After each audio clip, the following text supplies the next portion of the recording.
the Orioles making a move at the trading deadline, and onward and upward into football season and all things purple. Of course, the Ravens with a couple of practices downtown this week for the military, for the family, for the fireworks, for the fans, and of course, Adam Owings Mills on the backfields. Luke Jones will be out there chronicling all of that. Our next guest chronicles all things football on the fantasy side.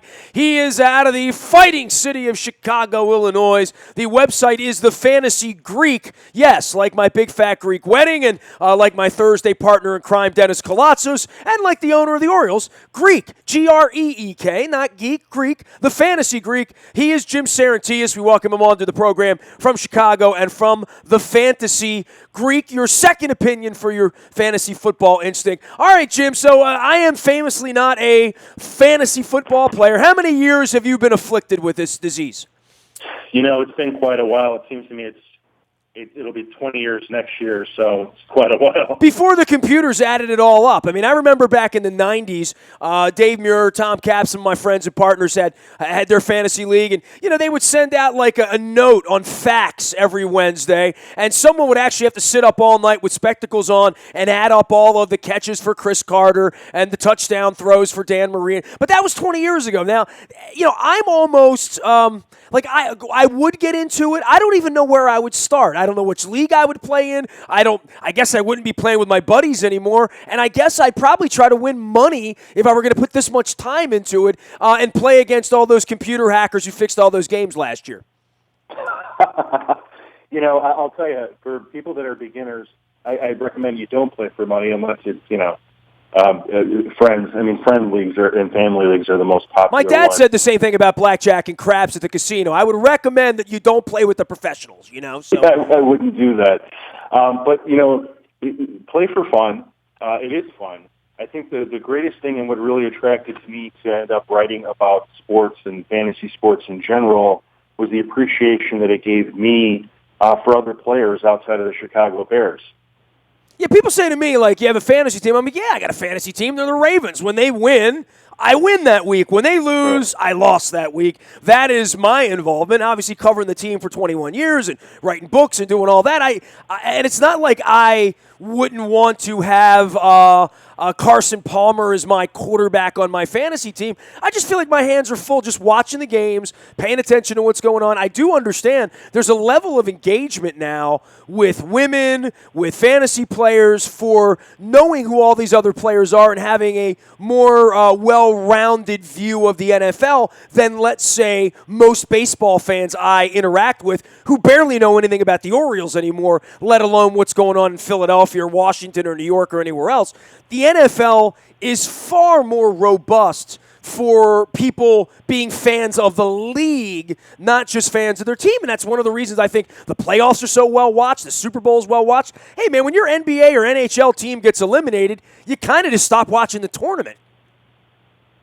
Yeah, it's the way I compare it is it's 17 intense weeks of a sport where, the 4 days between the Sunday games and the Thursday games, or if you want to say weekend to weekend, gives you sort of this break in between, and you build up all the momentum, you build up all the excitement, where baseball, it's a very consistent grind. Even when you play fantasy baseball, you can set your lineup and sort of forget about it for a few days, where fantasy football, you're constantly evaluating your roster, considering who to add, drop, considering whether you need to make a trade or something like that. Well, especially when they're playing on Monday and Thursday, right? So you really, Tuesday and Wednesday become the days where things have to happen, right? That's right. And, those kinds of things take a little bit of study. For some people, it's more than others. Well, if you're trying to win, you kind of have to pay attention to it. And if you're trying to win at anything, and I'm a pretty competitive guy, Jim, you kind of get obsessed with it. I mean, I just feel like it's one more affliction or addiction or time eater, quite frankly, that, me sitting around here doing radio 24 hours a day and, running a company and doing live shows and being at Ravens practices. And, heck, the Orioles might be playing baseball in October this year, which we haven't had a whole lot of that over 25 years here either. But for the folks who play, Jim, give me a little primer. You have a website, The Fantasy Greek. You give some insights and some thoughts on who to start and who not to start. I can't think of anything worse for my radio than going player by player in week 6 about, which running back to start this week. Like, that's just not my thing. But I'll say this, if I were going to play, this would be the time of the year where I would decide to play. So for anybody that's on the fence that's never played, maybe a guy like me, give me the 5 things that I would need to know to jump into the fantasy pool and do it properly and be as competitive as I can be, because I kind of do know a lot about football. Right. Well, here, the first thing is you can't approach fantasy football like you do being a fan, meaning for me as a Chicago Bears fan, even if I really love Jay Cutler, he shouldn't be the first guy I should be drafting in fantasy football. So what you want to do is you want to run out and get check out some sites, or in my case, please go to Amazon.com and buy our fantasy football draft guide to sort of help you get started. Look at some preseason ranks, look at some news, look at some profiles, get an idea of how people view different players. And then, for example, in our fantasy draft guide, we always give tips. For example, like knowing your scoring league, what I mentioned about getting a draft guide. With the league becoming more pass-heavy, wide receivers tend to be more valued than running backs, and they also tend to be valued more because they're not as injury-prone as running backs. Well, they're also more valued because of their quarterback, too, because every wide receiver needs a quarterback. If the wide receiver's quarterback gets hurt, the wide receiver is no longer of the same value. Absolutely. And even with quarterbacks, the playing field has leveled a little bit. While you still have your elite guys like an Aaron Rodgers, like a Drew Brees, like a Tom Brady, other quarterbacks who may not be as elite are still pretty good, because the difference over an entire season is smaller and smaller as you go down the list. Well, and I guess the other part of it, from a emotional standpoint, I really wouldn't want to own Antonio Brown's rights and root for him to catch 5 this week. I'm a Ravens fan, so I've always felt like there's a little bit of weird conflict in that as well, especially for the amount of time that, I still haven't seen Footloose the movie. I haven't seen Top Gun yet. I haven't read the Hemingway, I haven't read enough Hunter S. Thompson, quite frankly. So, my time's valuable on it. I always think to myself, like, that would really be a problem for me, sitting around having beers and wings up at Buffalo Wild Wings at a draft with my buddies, and my turn comes, and I know I should draft Ben Roethlisberger, but I just can't do it. And sometimes that's okay. It's so close. But I want to win. I'm not playing to not win. And I get that. And again, getting back to the point of the difference between quarterbacks is slight. And I'll get you a quick example here. And what I mean by that is, as you do these rankings and these projections, you start seeing that the drop down is just a matter of points, as opposed to, let's say, 20 points. And what that means is, let's say that the difference is 5 points. We'll spread 5 points over 16 games. That's just not much of a difference. So if Ben Roethlisberger was staring right in front of you, Eli Manning's probably on the board. You could probably go with him and feel very comfortable. Carson Palmer will probably be on the board. You can go with him. There's a couple of different guys you can go with and not feel like you're betraying your team.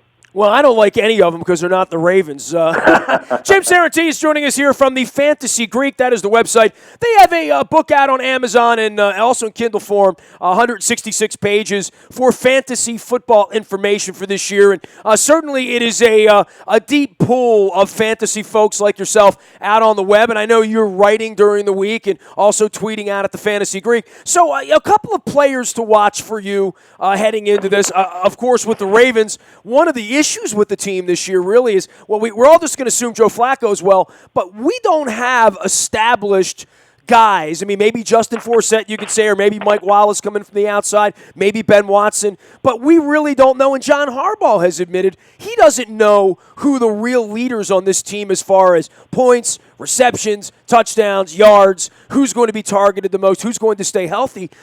We have a really weird camp here. It would be tough to draft anyone from the Ravens outside of Flacco this week. I guess 3 weeks from now we'll learn more as these preseason games go. But, most of the drafts start happening right around August 20th, right? Yeah, from August 20th on. Most of the leagues I get into, guys like to have them as close to the start of the season, so that way the injury status of most players becomes pretty clear. But I will say, in terms of the Ravens and their fantasy value, one of the things I like about the team in general, and then more specifically towards fantasy football, is some of these question marks that exist. The end result seems to be pretty good. Whether it's Buck Allen overtaking Justin Forsett as the season progresses, the arrow is pointing up really high for a second-year guy who impressed over 7 games last season. Whether it's Mike Wallace coming on the scene and taking over for Steve Smith, the arrow is pointing up for him because he hasn't had a good quarterback in some time. And Joe Flacco, despite what some of the naysayers may say about him, he has flash, and he shows that he can play at that really upper level. And in a Mark Trestman offense, it almost requires you to throw the football 600-plus times. His outlook is good, maybe not a fantasy starter, but certainly a decent backup that if injury bug hits, you can go with him. And the tight end situation, nobody really knows exactly how it's going to play out, especially with the return of Dennis Pitta, the addition of Ben Watson. But 2 of those guys are going to go to the top, and they're going to be the starters, and at least one of them is probably going to be pretty darn good. So as we get closer to week 1 for fantasy, things will clear up in that regard, and as the season progresses, I think the Ravens are going to be a surprise team in the NFC North. I guess if you want a kicker, you'd take ours, right? Oh, Justin Tucker? Yeah, he's a stud. Well, the other thing is, if you're taking a kicker, part of being a kicker and kicking field goals is having an offense that sputters, right? In part, but, even when the offense is good. I mean, if the guy could put up 50 extra points and 30 field goals, that's a pretty darn good season for a kicker. Who are your favorite running backs in this year? And I guess this is a position as well that has become more because of injury, atrophy, fatigue, all of that. Most teams have 2 or 3 running backs at this point. There really is more of a committee approach these days, not just from a financial standpoint, but just from a practicality standpoint. Well, that's absolutely true. And my favorites, they're going to include David Johnson, Todd Gurley. If Le'Veon Bell doesn't get suspended, he's one of my favorites. I still like AP, but I think we might be seeing the tail end of his career, meaning I think his ceiling might be capped a little bit at about 1,400 all-purpose yards, which sounds great if he's on your football team. But in fantasy, it sort of says, okay, there's a couple guys that are ahead of him. Yeah, he's not a top 10 pick or a top 5 pick anymore, right? He's borderline top 5, but certainly top 10. So I do like him in that regard because he's going to run the football 300 times. Well, and I guess a lot of these offenses through the offseason, you sort of can study and know what teams are going to do, what teams are going to pass the ball, what teams are going to run the ball. Jim Sarantias does all things fantasy football at the Fantasy Greek. How long you had the website, Jim? We're going into our 5th year. We just had our 4th year anniversary. We've got 20 writers, coverage for all teams. We even have a Ravens writer, Fred Goodman, who's based out of the area, and he likes to drop his knowledge once a week, so come check it out. TheFantasyGreek.com, your second opinion for your fantasy football instinct. Jim, great having you on, man. I appreciate the time. Good luck with your drafts. Don't take too many Steelers or Bengals, okay? Try not to, Nestor. Have a good one. You got it. Jim Sarantias out of Chicago, the Fantasy Greek, out online. You can find me out in the Bayou Toyota Audio Vault 24 hours a day from anywhere in the world on your mobile device by downloading the TuneIn radio app. We come in crystal clear anywhere you are, including this week. Maybe you're headed out to Oriole Park at Camden Yards for some first-place baseball. Maybe you're headed to one of the Ravens practices this week as well. The morning newspaper will hit your email inbox at 7 a.m., chock full of headlines, scores, box scores, standings. Our website is a full-service operation, and our morning newspaper is sponsored by Planet Fitness and PlanetFitness.com. Last but not least, any breaking news that happens this week will happen first on the WNST Tech Service. That is all brought to you by our friends at Coons Ford of Security Boulevard. Dennis Kolatzis, he is our fantasy Greek here in doing all things football on Thursday. The SSV on WNST, and of course sponsoring our text service. That's 3 to 5 on Thursdays